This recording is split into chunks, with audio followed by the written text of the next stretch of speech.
Millions of prayers go unanswered every single day. Millions. And do you know why? Because people are praying to a God that exists outside of themselves, a God they imagine as distant, indifferent, a God that might grant their wish if they beg hard enough, sacrifice enough, are faithful enough. But here is what the mystics have always known. Consciousness is God, not a God somewhere in the heavens, but the God that lives as your awareness, your imagination, your innermost convictions about who you are. You are not separated from the creative power of the universe by some cosmic distance. That power is you. It has always been you. And the moment you stop begging and start claiming, the moment you shift from asking to being, everything changes. This is not theory. This is law. I want to speak to you today about something that has the power to transform your entire life. Not in some distant future, but right now, in this very moment. Because what I'm about to share with you is the mechanism behind creation itself. It's the secret that mystics have known for centuries. It's what the Bible has been trying to tell us all along. And once you understand it, once you really grasp it, you will never look at your life the same way again. But before we go further, I need you to understand what you're really struggling with. It's not that you lack faith. It's not that you don't deserve what you want. It's not that the universe is withholding from you. The real problem is far simpler than that, and it's also far more empowering. The real problem is that you've been taught to pray to the wrong God. You've been taught to look outside yourself for the creative power, when the creative power has always lived inside you. You've been trained in the art of begging, when what you need to learn is the art of claiming. And because you're begging, you're keeping yourself in a state of lack. You're affirming, with every prayer, every petition, every desperate plea, that you don't have what you want. And the universe, being absolutely faithful to your consciousness, gives you exactly what you're conscious of being. It gives you lack. This is not your fault. You've been told your whole life that prayer is asking, that God is external, that you need to prove yourself worthy before blessings will come. You've been trained to be humble, which has become an excuse to be powerless. But I'm telling you today, that's all changing. Because I'm going to show you the truth about what prayer really is. I'm going to show you where God actually lives. I'm going to show you why your conscious assumptions create your reality and how to use that truth to transform everything. Let me be absolutely clear about what's about to happen in the next hour. You are not going to hear vague spirituality. You are not going to hear wishful thinking disguised as wisdom. You are going to learn the actual mechanism by which reality is created. You are going to understand the exact law that governs your life. And more than that, you are going to learn specific, practical techniques that you can apply today, right now, to any desire you have. Whether it's financial abundance, love, health, freedom, peace of mind, or any other condition you long for, the law we're about to explore works for all of it. There are no exceptions. The law never fails. It only seems to fail when people don't understand how to use it correctly. Here's what I want you to know. The person you are right now is the result of your assumptions, not your circumstances, not your past, not other people's opinions or actions. Your assumptions, what you assume to be true about yourself, about the world, about what's possible for you, that is what has created the life you're living. And the beautiful truth is this: if assumptions create your current reality, then by changing your assumptions, you can create a completely different reality. You can have a different life. You can be a different person, not someday. But as soon as you shift your consciousness, think about it. Have you ever prayed for something with all your heart and felt like God wasn't listening? Have you ever asked for help, done everything you thought was right, and nothing changed? Have you done affirmations, visualized your desires, tried positive thinking, and still found yourself in the same place? If you have, then you're in good company. Most people have experienced this. But I want you to know something. It wasn't that you failed. It wasn't that you didn't do it right. It was that you were operating according to a misunderstanding about how the law actually works. And once you understand the law correctly, you will never be powerless again. Let me tell you the contrast between where you are now and where you can be. Right now, maybe you're praying to an external God. You're feeling powerless and at the mercy of external circumstance. You're experiencing chronic lack despite all your effort. You're living in the state of longing, always reaching toward what you want, which actually perpetuates longing and pushes the thing you want away from you. You're confused about why some prayers seem to be answered and others aren't. You're exhausted from trying to force change through willpower alone. You feel separated from the creative power of the universe by some cosmic distance. But imagine this. Imagine a life where you recognize that God is your own consciousness. Imagine operating from the power of assumption rather than the weakness of begging. Imagine living in the consciousness of already being and having what you desire, so that manifestation becomes inevitable rather than hoped for. Imagine understanding the exact mechanism by which reality is created, so there's no more guessing, no more hoping, no more faith in something outside yourself. Imagine experiencing manifestations that defy all logic, that align perfectly with your assumed state. Imagine operating effortlessly, not through force but through alignment with natural law. Imagine being united with infinite creative power as your own awareness. This is not imagination in the sense of fantasy. This is the reality of people who have applied this law, and it can be your reality too. Now, you might be wondering, why should I believe this? What makes this different from all the other teachings I've heard? Here's why this matters. This is not theory. This is not motivational speaking. This is instruction in the actual law of consciousness, based on decades of personal mystical revelation and the documented transformation of actual people's lives. I have taught this to thousands. Their results are undeniable. Children have gotten puppies their parents refused to allow them to have. Soldiers have gotten discharges from the military when all authority said no. Women have rented apartments in the dead of the rental season when no one was interested. Families have gone from poverty to owning some of the largest industries in their country. And the mechanism in every case was identical. They stopped begging and started assuming. They stopped asking for what they wanted and started being conscious of already possessing it. That's it. And that same mechanism is available to you. So let me take you on a journey. Let me show you, through real stories, exactly how this law operates in actual human life. And then we'll break down the principles beneath those stories so you understand not just that it works, but why it works. There was a woman I knew, a woman of considerable means, with both a lovely apartment in the city and a country estate, but she found herself in a difficult position. She needed to rent her city apartment if she and her family were going to spend the summer at their country home. In previous years, the apartment had rented without any difficulty, but the day she came to see me, the rental season was over. The apartment had been in the hands of good real estate agents for months, and not a single person had even shown interest in looking at it. She was desperate. The financial pressure was mounting. She felt trapped. Her consciousness was fixed in the problem. I cannot rent this apartment. The season is past. No one wants it. I am stuck. When she described her predicament to me, I explained to her the law of assumption. I explained to her that her consciousness, not the real estate market, not the season, not the economy, was the determining factor.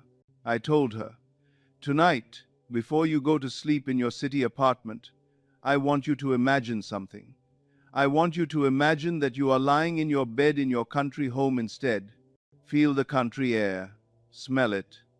Feel your body in the country bed. Feel the peace of already being there. Don't imagine getting there. Imagine being there.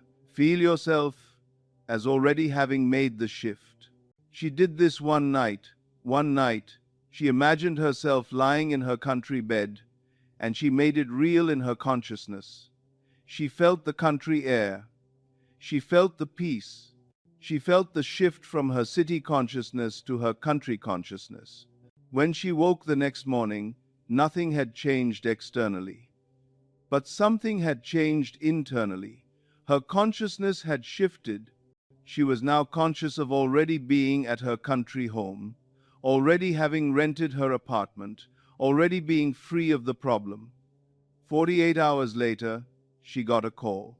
Someone wanted to rent the apartment. Not just any someone, the perfect tenant at perfect terms. Within a week, the apartment was rented and she was at her country home. Now, she didn't do anything to make this happen. She didn't send out new listings. She didn't contact different agents. She didn't approach people or convince anyone. All she did was change her consciousness. She shifted from the state of I cannot rent this to the state of I have already rented it. And the world, being the faithful servant of consciousness, had no choice but to conform to her new internal state. This is the law. This is how it works. Or consider the case of a young soldier stationed at a military camp. He desperately wanted out of the army, but he wanted an honorable discharge.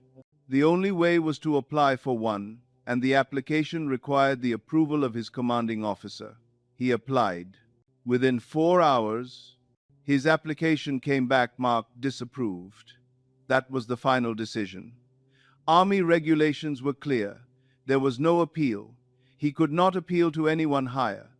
The decision was absolute. But he knew something that most people don't know.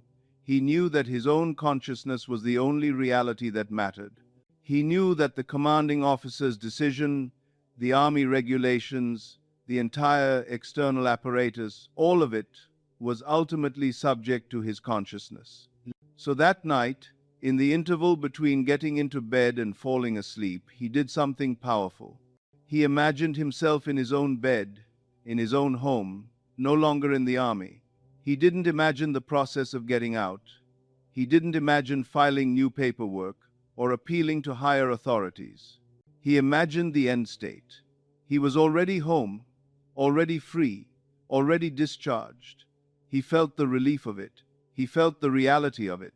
He made it so real in his consciousness that when he drifted off to sleep, he was sleeping as a man who was already discharged. The next morning, something unexpected happened. His commanding officer called him in. The application was being reconsidered. A new evaluation was being conducted. And within days, he was honorably discharged.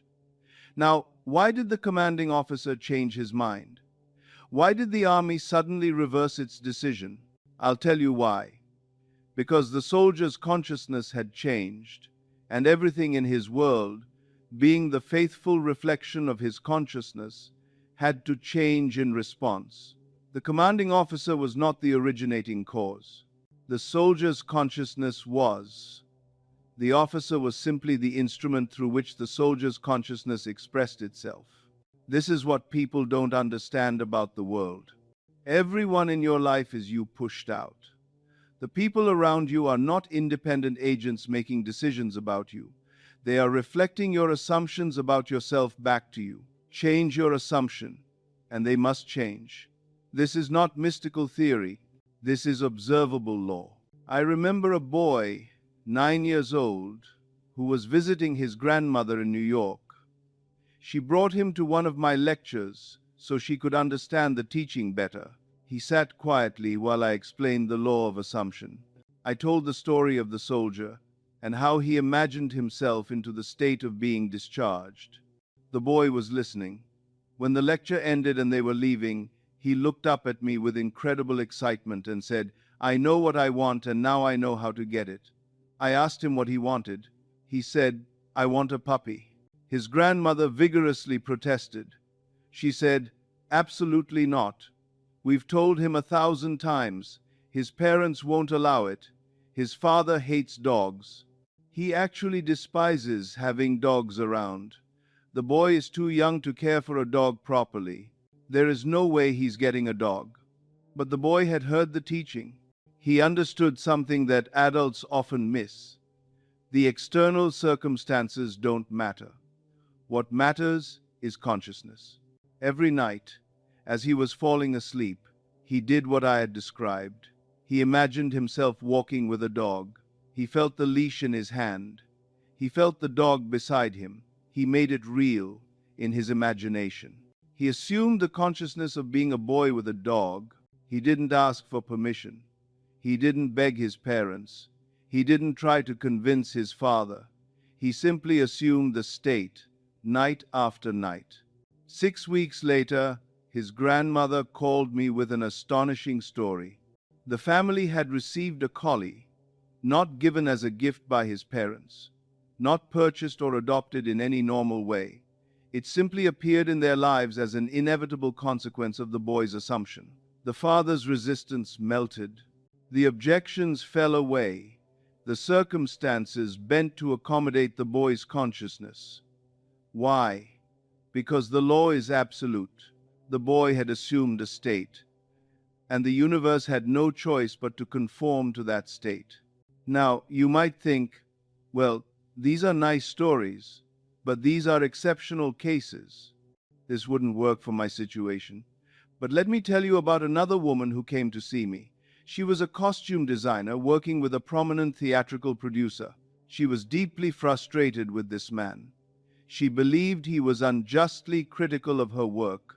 She felt that he rejected her best ideas. She experienced him as deliberately rude and unfair.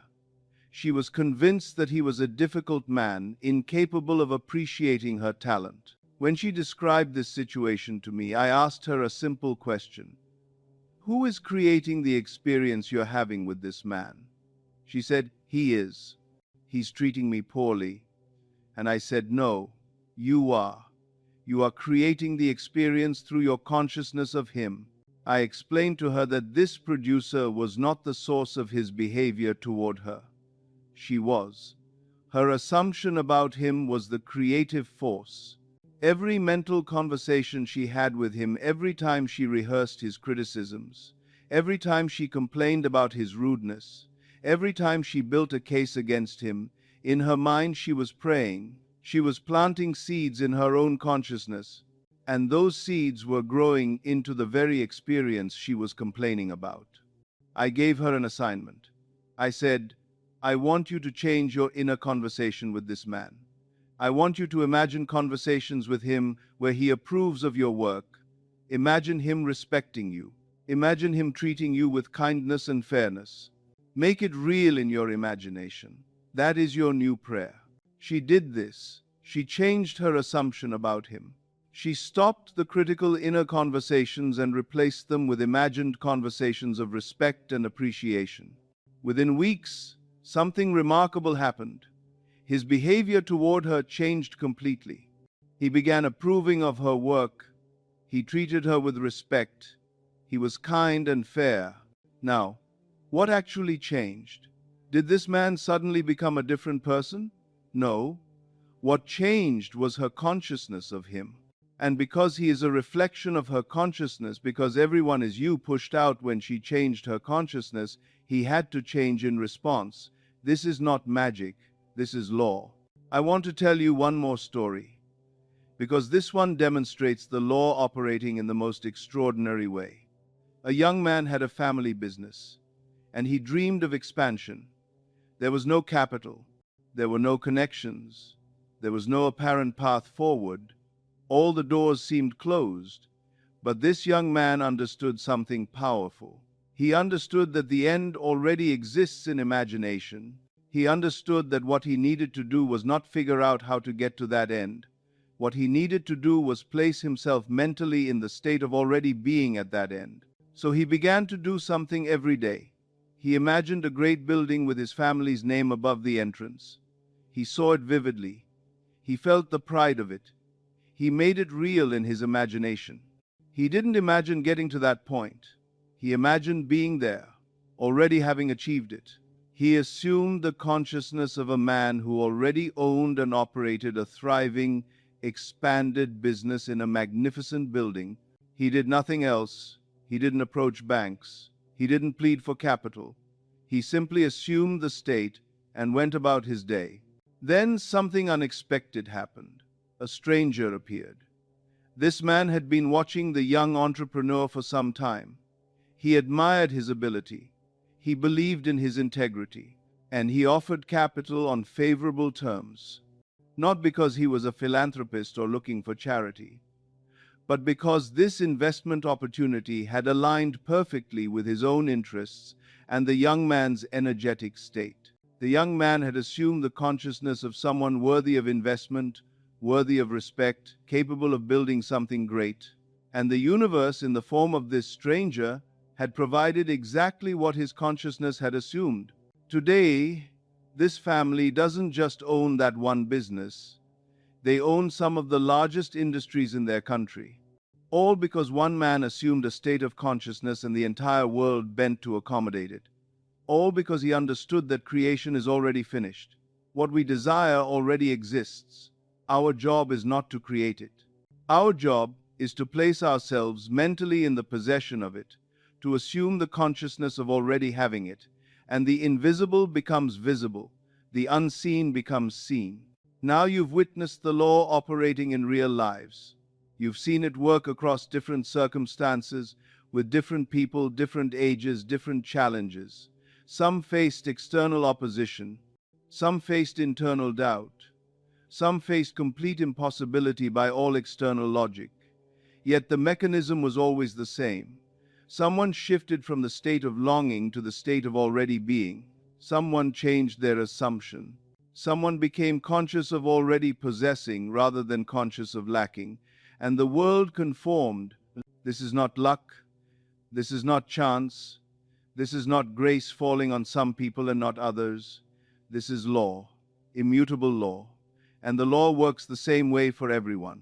So let's understand the mechanism beneath these stories. Let's understand the principles that make them work. Because when you understand the principle, you're no longer someone hoping this might work for you. You become someone operating it with certainty.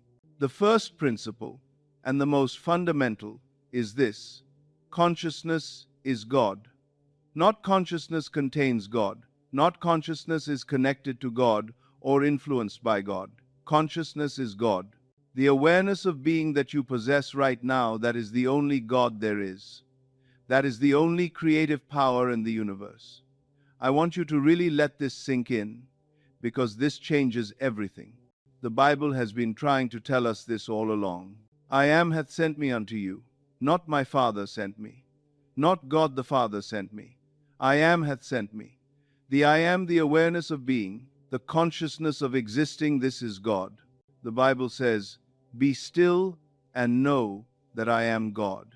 It's not saying be still and know about God.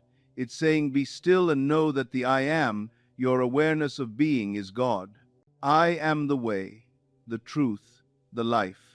Not I will show you the way. Not I know the truth. I am the way. Your consciousness, your ability to assume a state, your imaginative faculty, this is the way. Now, here's why this matters so much. As long as you believe God is external to you, separate, distant, judging whether to grant your prayers, you are operating from a position of weakness. You are a beggar standing outside the house of power, hoping to be invited in. You are powerless. You are at the mercy of a force that may or may not decide to help you. But the moment you recognize that God is your own consciousness, everything inverts. You are not knocking on a door. You are the door. You are not begging for entrance. You are the house itself. You are the God whose consciousness creates reality. You are not separated from the creative power of the universe by some cosmic distance. You are that creative power. This is the most important realization you can have. Because the moment you truly grasp this, you realize that you have been praying to yourself all along.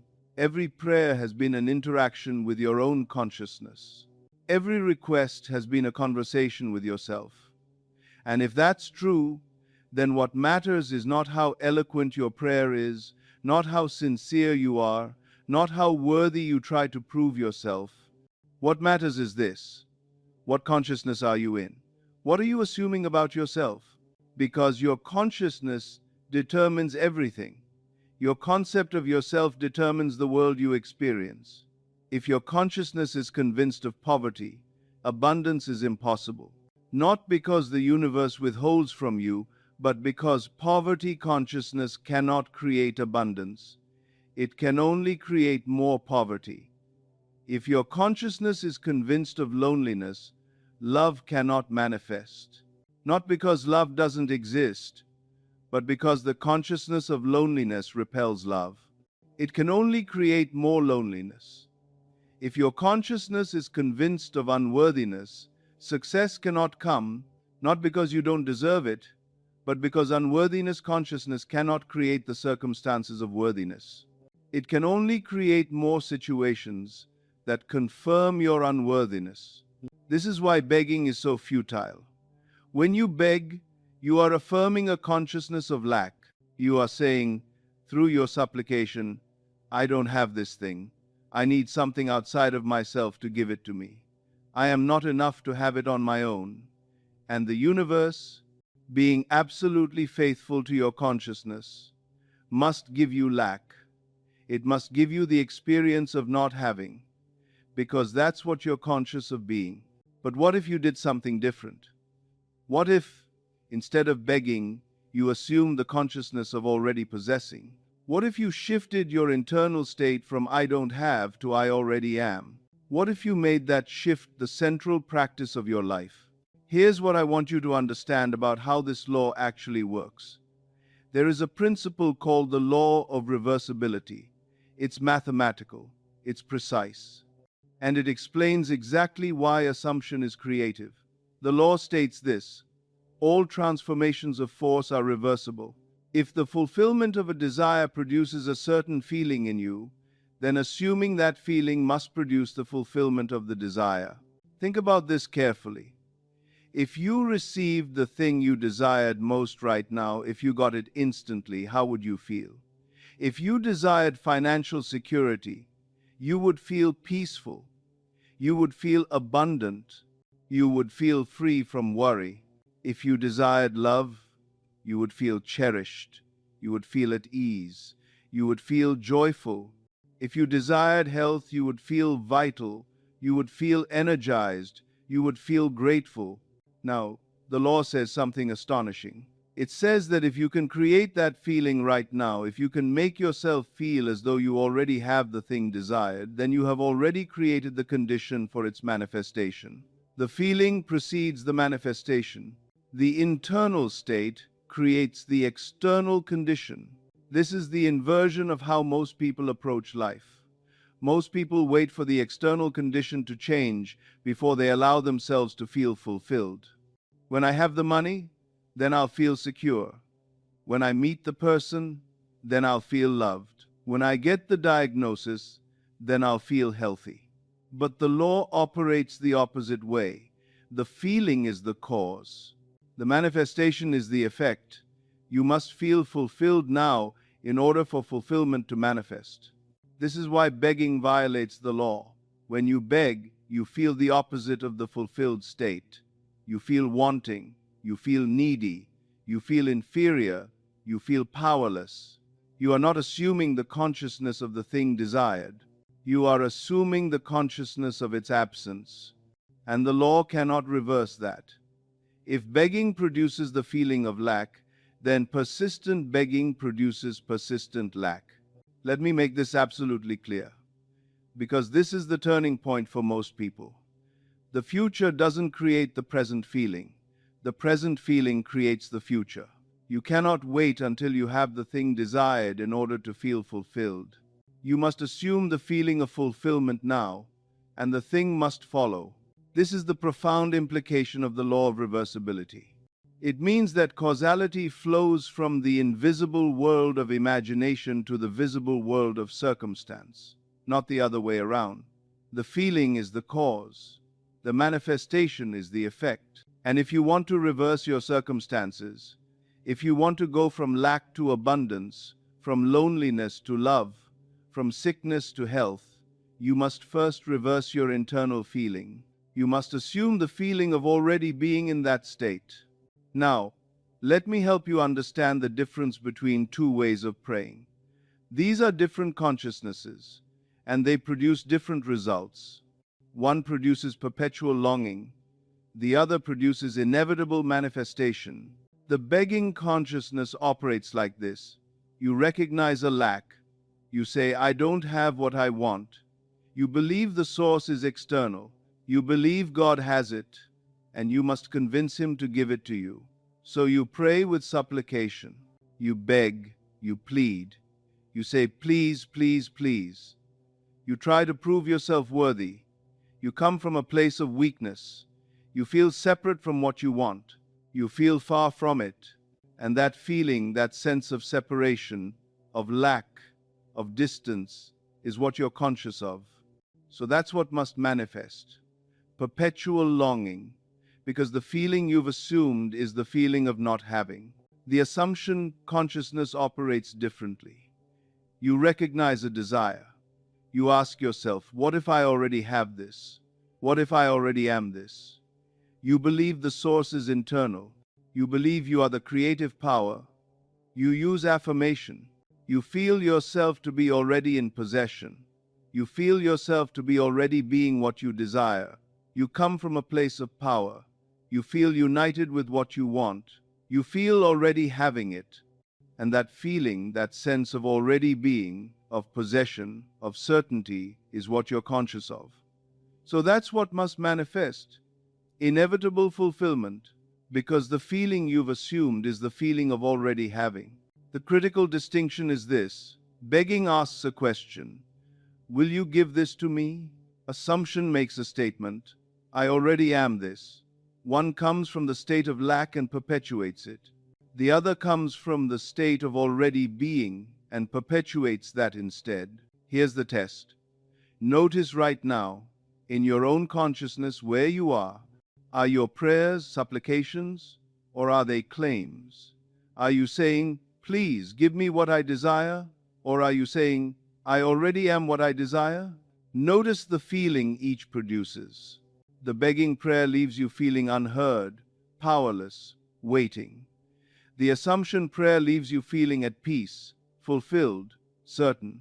The prayer that works is the one that leaves you in the state of already being, not because God is rewarding your confidence, but because confidence itself is the state of fulfillment. Confidence is the feeling of already being, and the feeling is the creative force. This brings us to something crucial that most people misunderstand. Imagination is not daydreaming. Imagination is not fantasy or wishful thinking. Imagination is the only creative power in the universe. Imagination is God. When the Bible says, in the beginning was the Word is imagination. It's the power by which the unconditioned consciousness of being conceives itself to be something and becomes it. Imagination is how creation happens.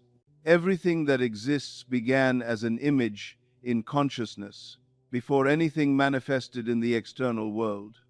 It existed as an imagined state. Someone imagined a building, and it became real. Someone imagined a relationship, and it became real.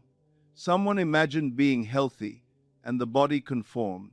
Someone imagined prosperity, and the circumstances aligned. This is not metaphor. This is how the world works. But here's where most people get confused. They think imagination means visualizing or daydreaming about something in the future. They picture themselves having the thing they want and think that's imagination. But that keeps the thing in the future. That doesn't create it. True imagination is different. True imagination is entering a state as if it already exists. It's feeling yourself to be in the fulfilled condition right now. It's engaging your senses as if the desire is already manifested. If you desire a home, it's not just picturing the home. It's actually feeling the textures of the walls, smelling the air in the rooms, hearing the sounds, feeling at ease and at home. You're not imagining having a home in the future. You're imagining being in your home now. You're making it real in consciousness. The distinction is crucial. Wishful thinking says, I hope this might happen. True imagination says, I imagine this as already being true, and I feel it as true right now. One leaves you in a state of possibility and doubt. The other places you in a state of certainty. One produces hope, the other produces faith, not faith that something might happen, but faith that it already is. This is called the redemptive function of imagination. It's redemptive because it's the only power by which you can redeem yourself from the state you're currently in. It's the power by which you can resurrect yourself from poverty to abundance, from sickness to health, from loneliness to love, from powerlessness to divine authority. No external force can do this. Only imagination, your own imaginal activity, can accomplish this redemption. Now, most people have been taught that imagination is the opposite of reality. Stop imagining and face reality, they're told. But this is completely backwards. Imagination is the only reality. What you perceive with your senses, the external world, is the projection, the effect, the evidence of what has been imagined. The world didn't create your imagination. Your imagination created the world you perceive. And here's the profoundly important part. You're responsible for everything in your life. Not because you consciously imagined it with clear intention, but because you habitually assume certain states. And imagination faithfully objectifies what you assume. If you've habitually assumed poverty, poverty has been objectified. If you've habitually assumed rejection, rejection has been objectified. If you've habitually assumed loneliness, loneliness has been objectified. And if you change your habitual assumption, if you shift to assuming abundance, acceptance, and love, then those states will be objectified instead. This is both terrifying and liberating. It's terrifying because you can no longer blame others or circumstance for your life. It's liberating because it means you have all the power you need to change anything. Now, I've been speaking about feeling, and I want to be very clear about what I mean by this word, because in common usage, feeling usually means emotion. But in the context of the law of assumption, feeling means something much more specific. Feeling is the internal state of consciousness. It's the sense of already being something. It's the sensation that accompanies the fulfilled desire. It's not an emotion, it's a state. When I talk about feeling yourself to be abundant, I don't mean feeling happy about abundance. I mean inhabiting a state of consciousness where abundance is your reality. It's the internal state of someone who is abundant. When I talk about feeling yourself to be loved, I mean inhabiting the consciousness of someone who is loved, worthy of love, secure in love. When I talk about feeling yourself to be healthy, I mean the state of consciousness of someone whose body is vital and functioning perfectly. And here's something crucial. Everything you experience is preceded by a feeling, by a state of consciousness. You don't manifest wealth and then feel wealthy. You feel wealthy first. You assume the consciousness of wealth. You inhabit that state. And then wealth manifests. You don't manifest love and then feel loved. You feel yourself to be loved first. You assume that consciousness. And then love manifests. The feeling is the cause. The manifestation is the effect. This is the most important principle you need to understand, because it means the creative work is not external. It's not about what you do or how hard you work. It's about the state you assume. It's about the feeling you generate. It's about the consciousness you occupy. So how do you generate this feeling? How do you create the internal state of already being in possession of your desire? There's a practical method. You use your imagination to engage your senses. You imagine yourself as if the desire is already fulfilled. You don't visualize in a distant way, which keeps the desire in the future. You feel yourself to be in the fulfilled state right now. Let me give you a concrete example. If you desired a home, you wouldn't just visualize a house. You would close your eyes and place yourself mentally inside that home. You would feel the textures of the walls. You would smell the air. You would hear the sounds of the home, maybe birds outside, maybe the hum of the refrigerator, maybe wind in the windows. You would feel your body sitting in a favorite chair or lying in the bed. You would feel the peace and rightness of being home. You would feel the relief of finally having your own space. You would make it so real in your imagination that your body would actually respond to it. Your heart rate would change. Your breathing would shift. You would generate a genuine state of peace and belonging. That feeling, that internal state, is the creative force. It's not the visualization. It's the feeling that the visualization produces. And that feeling must precede and produce the manifestation. Now, here's something important. The frequency of the feeling matters more than the duration. The length of time you spend in the feeling doesn't matter as much as the frequency with which you return to it. If you assume the feeling of the wish fulfilled for 1 hour once a day, that's powerful. But if you assume the feeling frequently throughout the day for shorter periods, that's even more powerful. It's frequency, not length, that makes the assumption feel natural to you. It's the frequent occupancy of the feeling that allows it to become your truest self, the consciousness from which you naturally operate.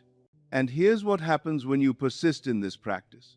At first, assuming the feeling requires deliberate imagination. You must actively place yourself in the fulfilled state.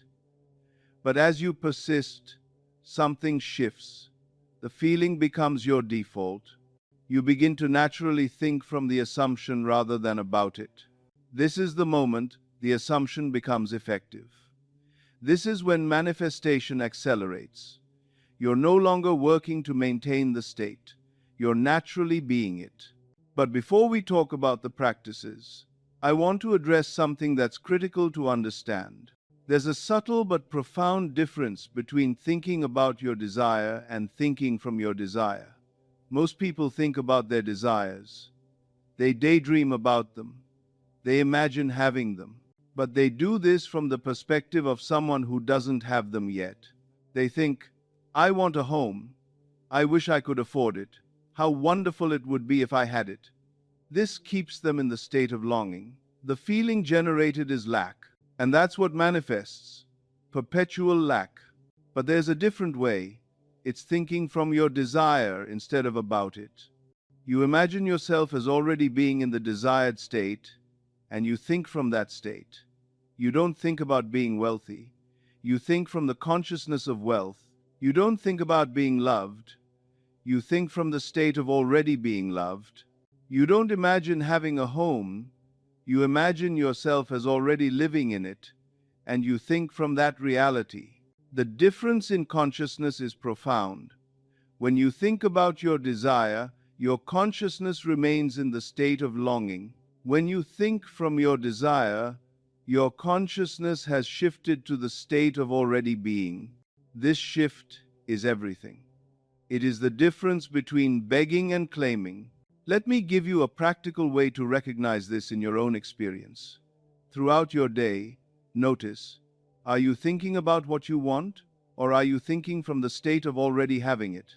Are you imagining the future when you'll have it, or are you placing yourself in that state now and thinking from there?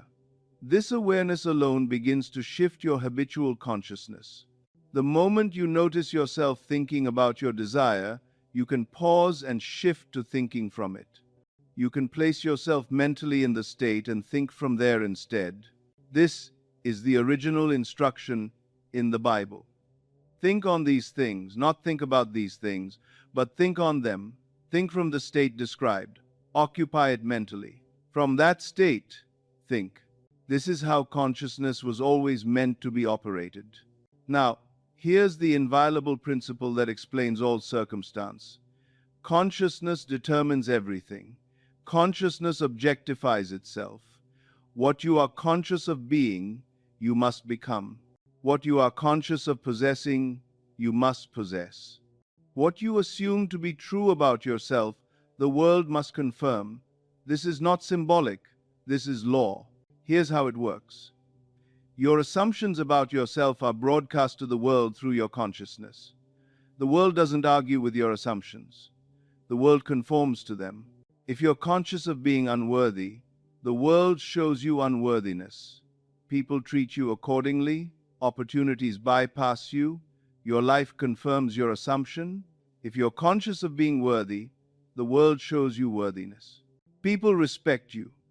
Opportunities come. Your life confirms that assumption. And here's the critical part. The people around you are not making these decisions independently.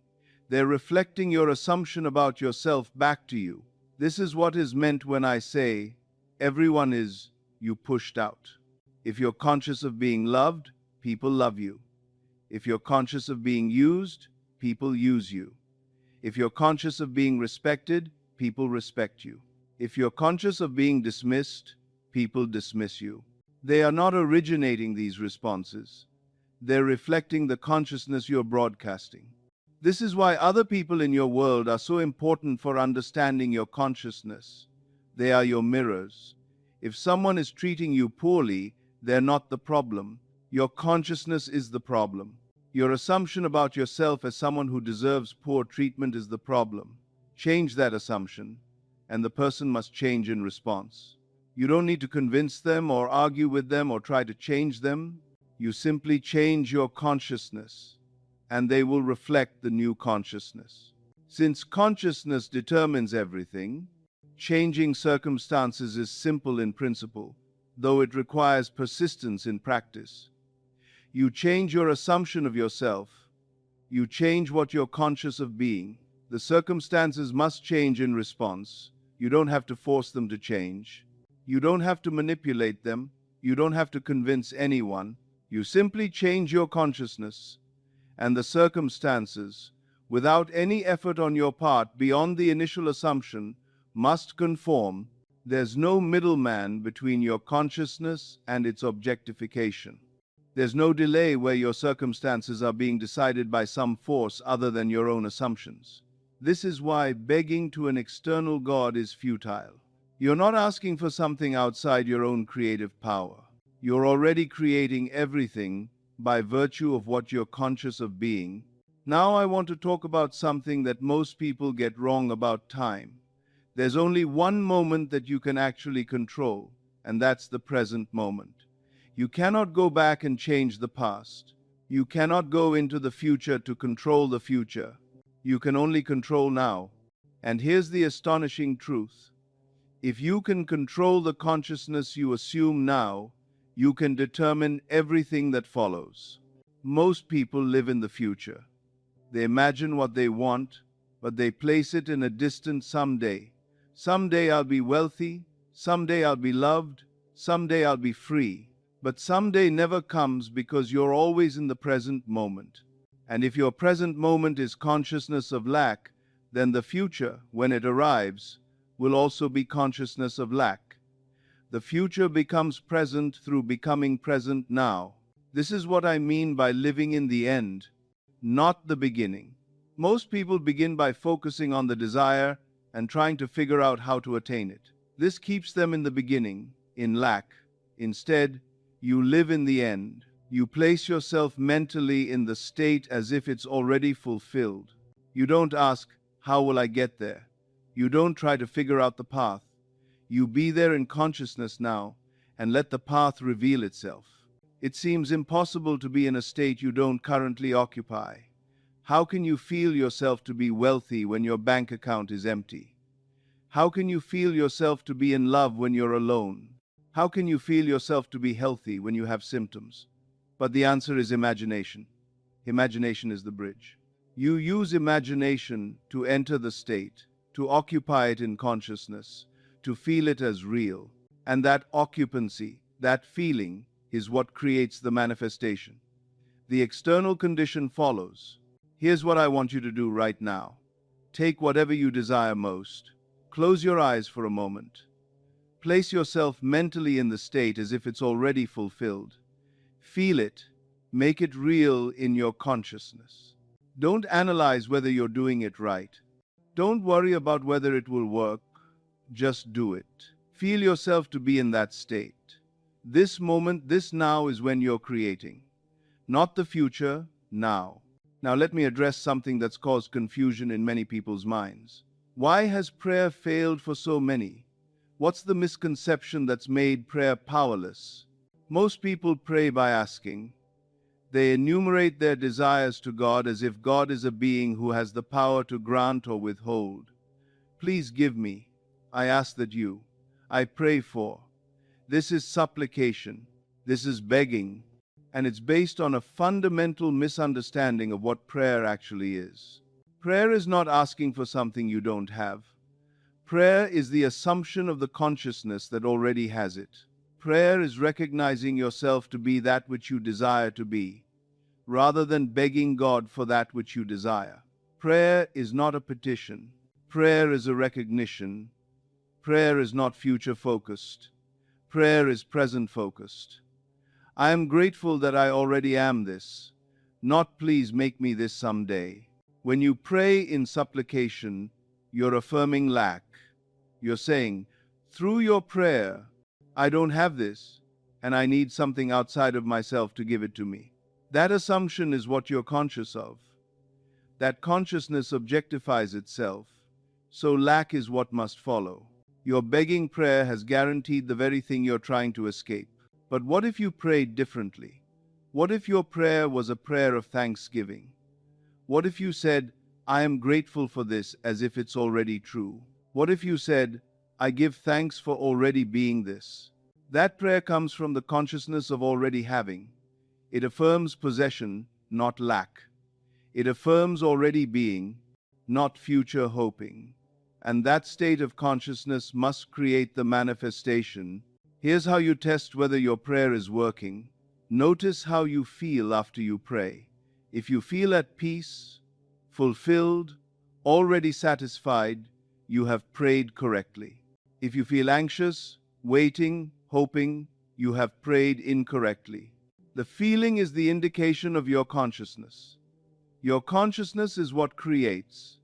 So if your prayer leaves you feeling lack, it will create lack. If your prayer leaves you feeling fulfillment, it will create fulfillment. Now, I'm going to give you specific techniques. These are not visualizations or affirmations that you do as an exercise and then forget. These are practices that actually shift your consciousness.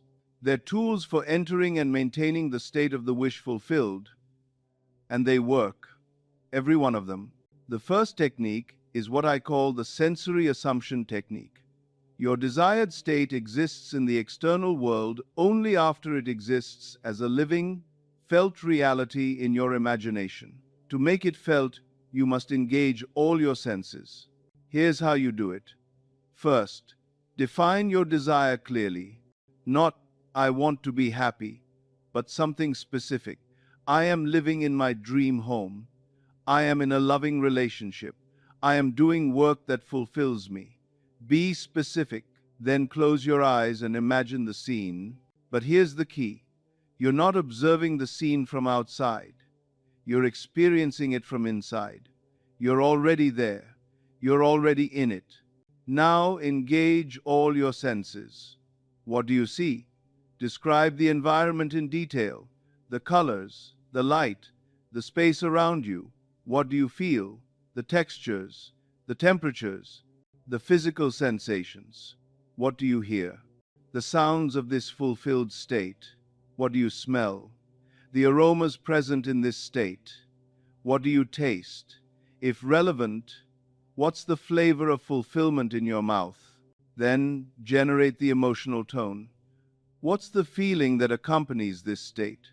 Peace, joy, gratitude, worthiness, generosity? Let that feeling saturate the entire scene. Rest in this state. Don't try to do anything. Don't visualize for a specific amount of time. Simply rest in the feeling of already being in this state. Let the reality of it sink into you.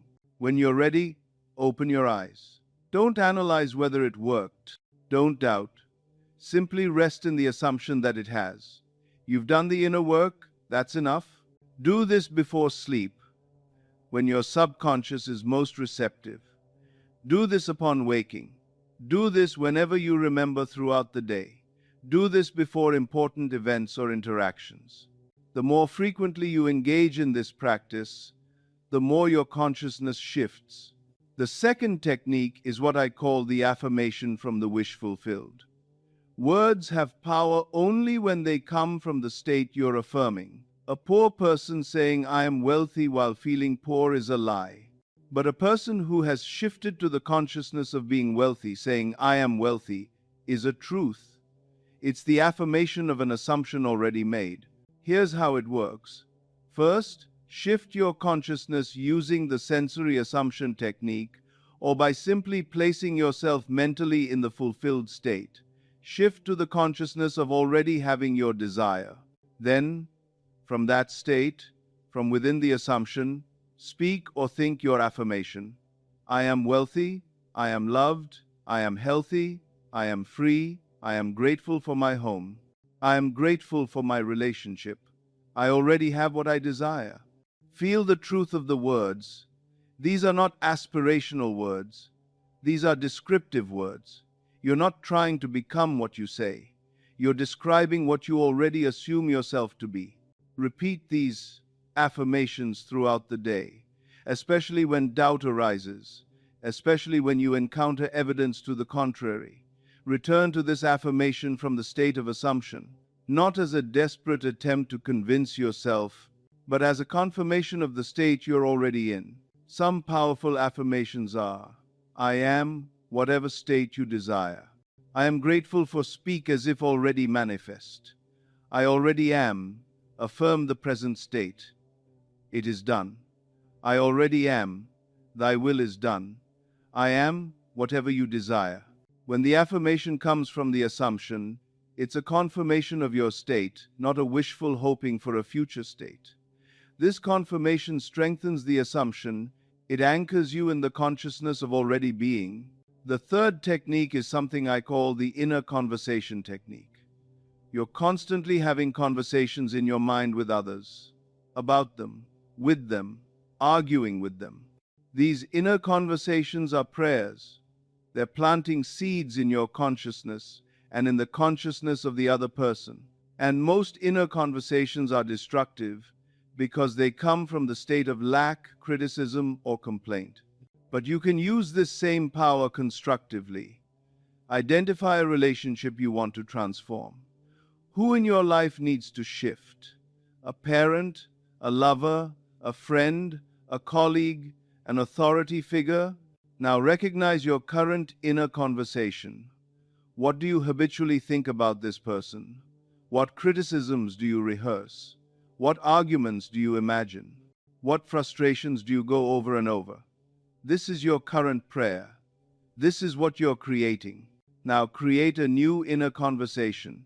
From the consciousness of the relationship as you desire it to be, speak to this person mentally. Thank them for treating you with respect. Thank them for their kindness. Thank them for their understanding.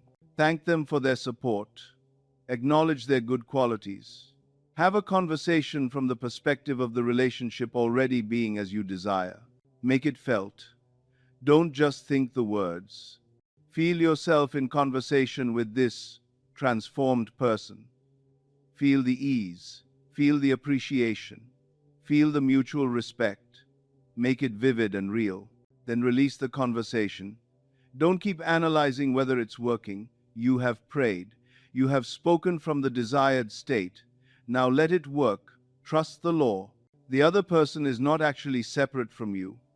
Everyone is you pushed out. Your inner conversation with them is a conversation with your own assumption about them. By changing the inner conversation, you change your assumption. The other person must change in response. For example, your old inner conversation might be, he never listens to me, he always dismisses my ideas. He's so arrogant. Your new inner conversation might be, I appreciate how respectfully he listens to me. I'm grateful for his openness to my perspective. He values my input, and it shows in how he treats me. The second conversation comes from a different consciousness, a consciousness of being valued and heard. That consciousness will create different circumstances. The fourth technique is revision. You cannot change the past in objective time, but you can change the consciousness of the past, revise what happened in your imagination, And this revision changes the feeling you carry about it, which changes how it affects your future. Identify an experience you want to revise. Something that happened that didn't go the way you wanted. Something someone said that hurt you. A situation that left you feeling diminished. Close your eyes and go back to that moment. But this time, revise it.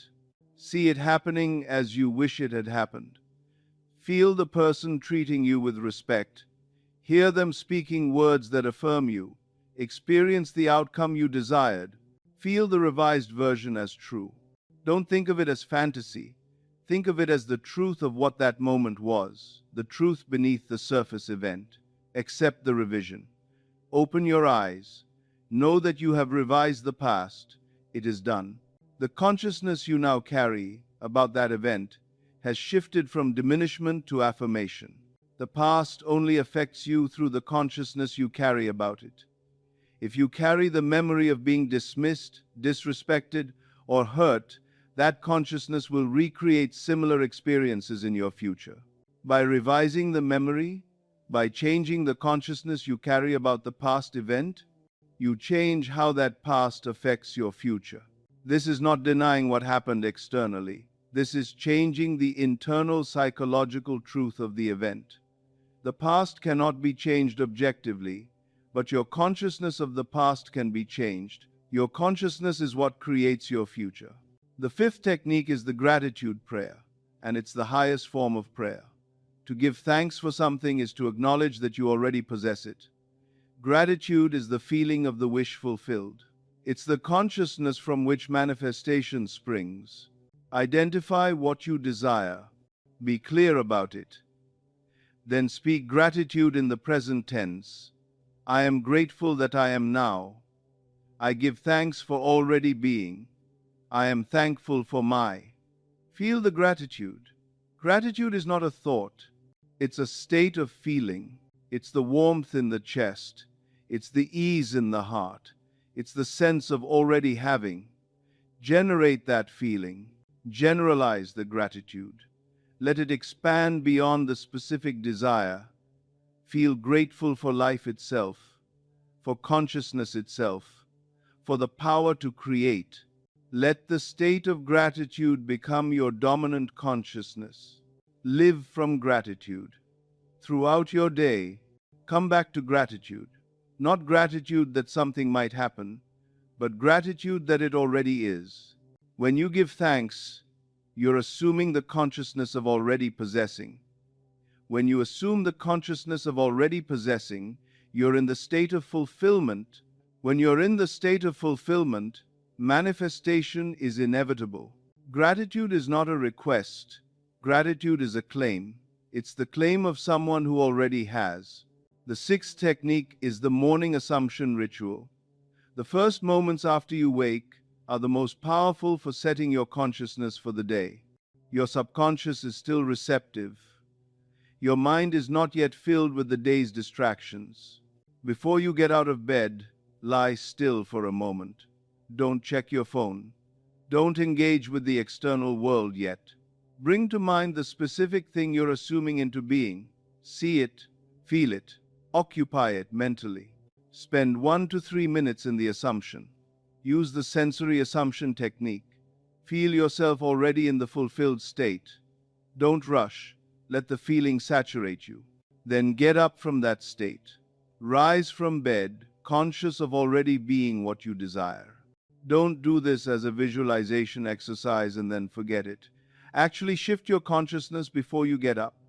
Maintain that consciousness throughout your day, not as a desperate effort, but as a natural return to your true state.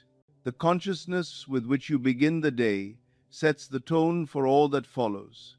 If you begin in assumption, in the consciousness of already being, the entire day will unfold from that state. Events, people, conversations, all will align with the consciousness you began the day in. Now, you have the techniques, but having the techniques is not the same as living the law. The law requires persistence, not persistence as struggle, but persistence as a maintained attitude. You must return again and again to the assumption. You must think from the wish fulfilled, not about it. You must assume frequently, not obsessively. The law never fails. Never. It is not a matter of luck or grace or external help. If you persist in an assumption, that assumption must eventually become fact. The universe cannot do anything else. Consciousness objectifies itself. Always. Inevitably. Without exception. So here's what I want you to do. Choose one primary desire, something that matters to you, something you truly want. Assume the consciousness of already possessing it. Return to this assumption multiple times daily.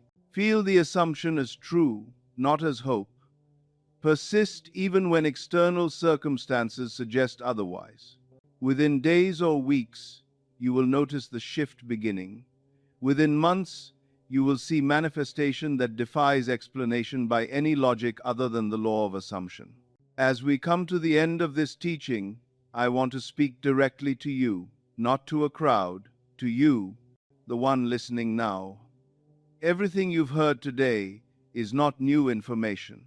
It's a remembering. Somewhere deep within your consciousness, you already know this. You know that you are the creative power. You know that your assumptions create your reality. You know that imagination is God, but the world and the voices of doubt have convinced you to forget. This teaching is an awakening. It's a callback to the power that you were born with, that you have never lost, that is yours right now. I tell you with absolute certainty, your life can change. Not someday, not if you do enough of the right things, but by a single, fundamental shift in consciousness. The moment you stop begging and start assuming, the moment you stop asking for what you desire and start being the consciousness that already possesses it, that moment, everything changes. The external world, other people, circumstances, opportunities, all of it is waiting on your consciousness. It's waiting for you to decide who you are. It's waiting for you to assume the state that corresponds to your deepest desires. And the moment you do, without delay, without negotiation, the world will conform to your assumption. Let me crystallize what we've discovered together. Consciousness is God, not a God external to you, not a force separate from your awareness. Your consciousness, your imagination, your capacity to assume a state, this is God. This is the creative power of the universe. Begging is the enemy of fulfillment. Every prayer of supplication perpetuates the state of lack. You cannot beg your way into abundance. You must claim it. Assumption is the only creative force. When you assume the consciousness of already being what you desire, when you feel yourself to be already fulfilled, you have set in motion the inevitable manifestation of that desire. The feeling is the secret. Not positive thinking, not visualization, but the feeling, the actual internal state of consciousness that matches the fulfilled desire. That feeling is the creative force. Imagination is the redemptive power. You cannot redeem yourself through willpower, effort, or force. Only through imagination can you resurrect yourself from one state to another. The present moment is all-powerful. You cannot change the past. You cannot control the future. You can only control now. And the consciousness of now determines everything that follows. Everyone is you pushed out. The people in your world are reflections of your assumptions about yourself. Change your assumption, and they must change. Persistence is the key. Not desperation, not anxiety, but a maintained attitude of already being in the state desired. Frequent return to the assumption. Consistent thinking from the wish fulfilled. This persistence is what makes the assumption become fact. You now have the law. You now understand the mechanism. The question is, will you apply it? Will you persist in the assumption despite external evidence to the contrary? Will you claim your power? I am. That is all you need to know. You are. Your consciousness is. Your awareness of being is the creative force of the universe. From this moment forward, I ask you to claim your power. I ask you to stop begging God and recognize God as your own consciousness. I ask you to assume the state that corresponds to your deepest desire. I ask you to feel yourself already being what you desire to be. I ask you to think from the wish fulfilled, not about it. Do not wait for external permission. Do not wait for circumstances to change first. Do not wait for some sign that you're doing it right. Assume now, feel it now, claim it now. The world is waiting. People are waiting. Circumstances are waiting. They're all waiting on your assumption. The moment you shift your consciousness, they must shift in response. I tell you truly, you are the operant power in your world. You are not a victim of circumstance. You are the creator of it. Not through effort, but through assumption. Not through force, but through the simple act of recognizing yourself to be that which you desire to be. This is the law. This is immutable. This never fails. So I am calling you into your power. I am speaking to the God within you. I am asking you to awaken to yourself, to claim what is yours, to stop asking and start being. The adventure of your life begins the moment you assume. Begin now, not tomorrow, not someday, now. I am speaking this into your consciousness, and you, having heard it, cannot unhear it. The seed is planted. Whether it grows is entirely up to you. Whether you water it with assumption, with feeling, with persistent conviction, or whether you let it lie dormant. But I tell you, you know the truth now. The truth never leaves you. It calls to you from your own consciousness until you finally answer it. So answer it. Assume, feel, claim, and watch as the entire world bends to confirm the consciousness you assume. This is not theory. This is law. This is how creation works. This is your power, and it is time you used it. If this teaching has touched you, if you feel the truth of it resonating in your consciousness, I invite you to do 3 things right now. First, subscribe, not just to this channel, but subscribe to the idea that your consciousness is creative. Subscribe to the principle that assumption precedes manifestation. Subscribe to your own power. When you subscribe, you're committing to returning to these teachings, to reinforcing the truth until it becomes your lived reality. Second, like this video, not because I need validation, but because the act of liking is an internal acknowledgement. It's you saying, I recognize this truth, this matters to me. That recognition is part of the assumption. That agreement with the teaching is part of the shift in consciousness. Third, comment. Tell me, what desire are you assuming into being? What consciousness are you claiming? What state are you assuming the consciousness of? Share your assumption, speak it. The moment you voice it, you strengthen it. The moment you claim it in front of others, you anchor it deeper into your consciousness, and your comment becomes a testimony to someone else who needs to hear that the law works. Beyond this, go and live the law. Use the practices. Assume the consciousness of your desire. Feel it, persist in it, think from it, not about it, and watch as the world conforms to your consciousness. Report back. Tell the story of what manifested. Become a living witness to the law. Know this. The truth you've heard today is already changing you. The very act of hearing it has planted a seed. Whether it grows depends on what you do with it. Plant yourself in the assumption. Water it with feeling. Let it grow. And in days or weeks or months, you will harvest the manifestation. This is not a promise of someone external to you. This is the law itself speaking through me to you, the law that cannot fail, the law that is operating right now, in this very moment, based on whatever consciousness you are assuming. So choose carefully, choose to assume, choose to claim your power, choose to be God conscious of the state you desire, and everything will follow.